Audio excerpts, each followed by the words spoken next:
Syrian prisoners used to call this the death dormitory. 1 to 3 people would die here every day, says former inmate Mohammed Hanania, struggling to believe the Assad regime that abused him for so long has gone. The sergeant, when he didn't lose someone, when someone didn't die from weakness, he would kill him.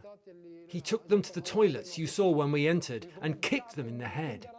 The number of prisoners had to be no more than 60, for example, and no less. He and another former prisoner, Basim Fayez Mawat, were among those who spilled out of detention centres in Damascus on the Sunday that Bashar al-Assad fell, freed by a lightning rebel advance. Assad, who fled to Moscow, is accused of torturing and killing thousands.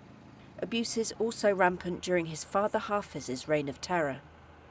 No one could have believed this would happen, Mawat says. He remembers this ladder. He was blindfolded and forced to climb it.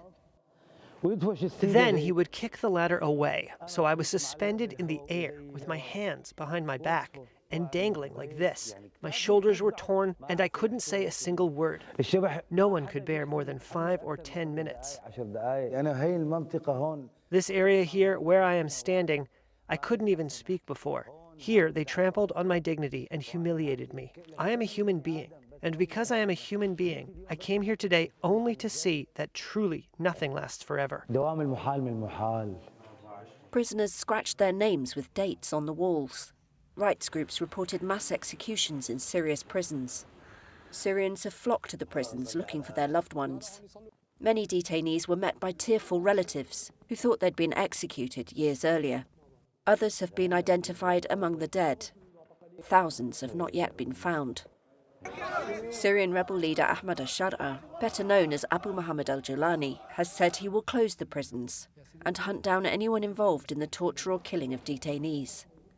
For all he's suffered, Hanania says he doesn't seek revenge. At this stage, if everyone thinks about taking revenge, we have no solution but forgiveness. But the criminal with blood on their hands should be held accountable. I will leave my rights to be granted by God.